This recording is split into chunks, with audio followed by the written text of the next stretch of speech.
Assalamualaikum warahmatullahi wabarakatuh. Pernahkah Anda mengalami kondisi seperti ini?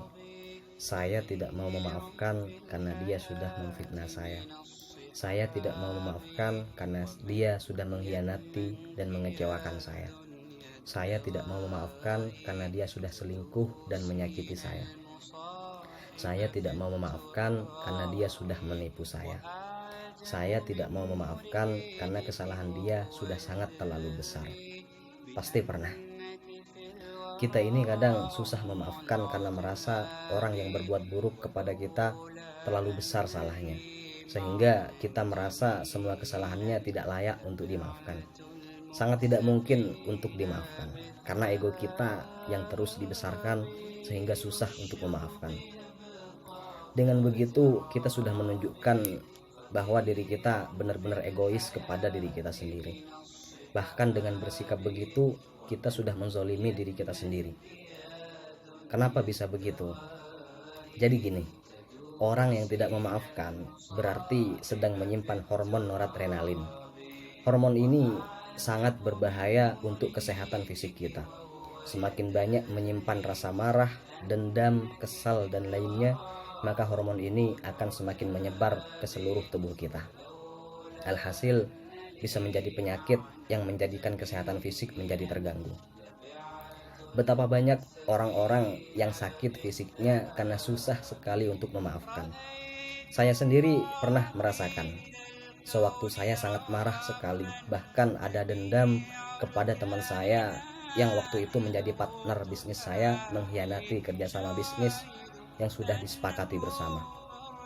Ia malah membawa kabur uang kerjasama yang sudah dikumpulkan, sehingga hanya menyisakan hutang yang cukup banyak dan saya harus menanggung semuanya.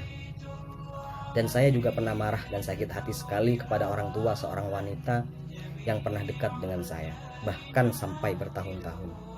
Mereka memberikan saya harapan, seakan mereka merestui saya, dan setelah saya menyampaikan niat baik untuk melamar anak gadisnya, bapaknya bilang bahwa anak gadisnya ingin dijodohkan dengan polisi karena kedua kakaknya sama-sama polisi, dan beliau berkata bahwa ingin semua anak dan mentunya seorang aparat yang berpangkat. Bahkan ibunya pun bilang bahwa ada 3 orang laki-laki ngantri melamar anaknya, dan 2 diantaranya adalah polisi dan satunya seorang tentara. Cuman masih bingung mau pilih yang mana dari ketiganya. Pada waktu itu memang saya akui tidak bisa memaafkan mereka karena kesalahannya yang begitu besar. Teman dekat saya mengkhianati saya, membawa kabur uang saya, dan orang tua wanita yang dekat dengan saya memberikan saya harapan palsu. Tapi keputusan untuk tidak memaafkan membuat fisik saya sering sakit-sakitan, mudah sekali terkena sakit, dan migrain yang berkepanjangan. Walau setelah periksa beberapa kali ke dokter masih sering kambuh. Jujur, dulu saya orangnya sangat temperamen sekali, mudah sekali marah dan mudah sekali terpancing. Ketika ada orang yang bikin saya jengkel dan marah, saya langsung labrak mereka tanpa berpikir. Dan setelah saya melakukan hal itu, pasti setelahnya akan muncul penyesalan. Dan anehnya, hal itu terus berulang. Saya sadar bahwa apa yang saya lakukan itu adalah suatu kesalahan dan kekurangan yang harus segera dirubah dan dibenahi. Dan setelah saya mempelajari banyak hal dari guru-guru spiritual saya, bahwa fisik saya yang sering sakit-sakitan dan sering kambuh karena emosi yang bermasalah, sehingga hormon noradrenalin semakin menyebar ke seluruh tubuh, dan efeknya fisik yang kena jadi mudah sakit.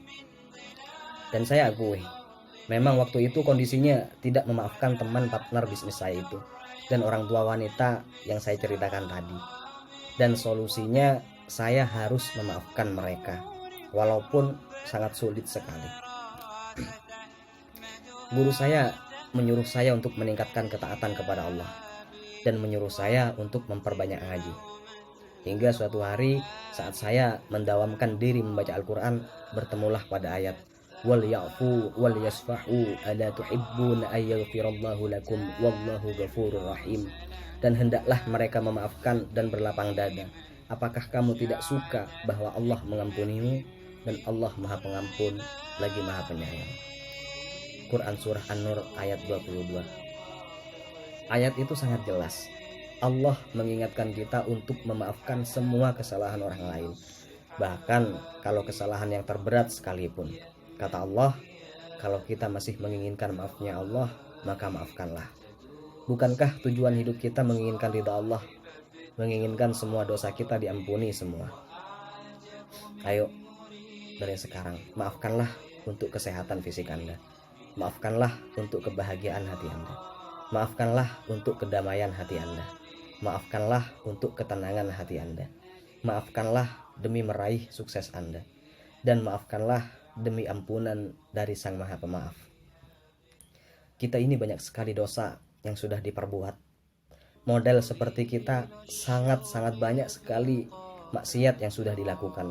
Namun Allah Maha Pengampun akan terus menunggu taubat kita, menunggu kita memohon ampunan kepadanya. Kalau kita masih susah untuk memaafkan, maka lihatlah betapa banyak dosa kita sama Allah, betapa banyak dosa yang harus diampuni sama Allah. Walaupun begitu, Allah masih sayang sama kita, masih tetap memberikan kita rezeki, masih mengabulkan semua doa-doa kita, memberikan kehidupan pada kita. Sungguh malu diri ini yang terlalu egois, merasa diri selalu lebih baik dari orang lain. Memaafkan memang tidak mudah, tapi jika kita terus melatih diri, insya Allah suatu saat akan bisa dan dimudahkan. Jujur, dengan memaafkan dan tak membenci siapapun membuat hati dan hidup saya jauh lebih tenang. Demi Allah, dengan membenci dan menyimpan dendam hanya akan mengotori hati dan pikiran kita, sehingga hati dan pikiran hanya fokus pada kesalahan-kesalahan orang lain, sehingga membuat kita lupa bahwa tidak ada manusia yang sempurna dan setiap kita tidak lepas dari yang namanya kesalahan. Kita semua pendosa, hanya terkadang berbeda dalam memilih jalannya. Laisa syadidu bisur'ah, innamas syadidul ladzi yamliku nafsahu indal ghadab. Orang yang kuat bukanlah orang yang kuat bergulat, orang yang bisa berantem, atau orang yang bisa adu otot. Akan tetapi orang yang kuat adalah dia yang mampu menahan hawa nafsu di saat dia marah. Maka saat kita marah pada siapapun, jangan bertindak atau mengambil keputusan, karena saat itu hati dan pikiran kita dalam keadaan kotor. Jika saat marah lalu kemudian kita bertindak dan mengambil keputusan, maka pasti akan menyisahkan suatu penyesalan. Dalam beberapa hadis ada anjuran yang harus kita lakukan saat sedang marah. Yang pertama, idza ghadiba ar-rajulu faqala a'udzu billah syakana ghadbuh. Jika seseorang dalam keadaan marah lantas dia ucapkan a'udzu billah, aku meminta perlindungan kepada Allah, maka redamlah marahnya. Hadis riwayat As-Sahmi dalam Tarik Jarzan 252, Silsilah Al-Hadis As-Sahihah nomor 1376. Dan yang kedua, hadis menganjurkan kita di saat marah adalah diam. Karena yang namanya marah itu jika keluar, bisa jadi keluar kata-kata yang tidak Allah ridhoi. Ada yang marah keluar kata-kata kufur, ada keluar kalimat mencaci maki, ada yang keluar kalimat laknat. Jika marah, kita berbicara, pasti yang keluar dari mulut kita adalah hal-hal yang akan menyakiti orang lain, dan bahkan bisa saja sekitarnya pun akan ikut hancur. Kalau seseorang memaksakan dirinya untuk diam ketika marah, maka hal-hal yang rusak tidak akan terjadi. Ada hadis yang diriwayatkan oleh Imam Ahmad, wa idza ghadiba ahadukum falyaskut. Jika salah seorang di antara kalian marah, maka diamlah. Hadis riwayat Ahmad. Syekh Su'aib Al-Arnaud mengatakan bahwa sanad hadis ini hasan li ghairihi. Dan yang ketiga, hadis menganjurkan kita di saat marah adalah berganti posisi. Dari Abu Dzar radhiyallahu an, Nabi sallallahu alaihi wasallam bersabda, "Idza ghadiba ahadukum wa huwa qa'imun falyajlis fa in dhahaba anhu al-ghadab wa illa falyattaji'."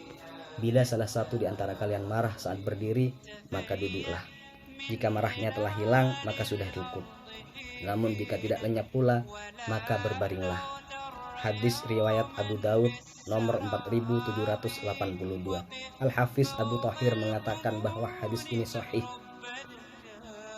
Dan yang keempat yang dianjurkan dengan hadis di saat kita marah adalah mengambil air wudhu. Dari Atiyah As-Sa'di radhiyallahu anhu berkata, Rasulullah sallallahu alaihi wasallam bersabda, Innal ghadaba minasyaiton wa inna syaitana khuliqa minan nar wa innama tudfa'un naru bil ma'i fa idza ghadiba ahadukum falyatawadda. Sesungguhnya amarah itu dari setan, dan setan diciptakan dari api. Api akan padam dengan air. Apabila salah seorang dari kalian marah, maka hendaklah berwudu. Hadis riwayat Abu Daud nomor 4784. Semoga kita mampu meredam amarah dan mengendalikan nafsu untuk tidak melakukan hal-hal yang merugikan diri sendiri dan bahkan orang lain. Dan semoga kita semua diberikan kelapangan hati untuk selalu bisa memaafkan kesalahan orang lain, agar hati kita selalu bersih dan terpelihara dari membenci siapapun. Kita punya Allah, maka serahkan semuanya kepada Allah. Assalamualaikum warahmatullahi wabarakatuh.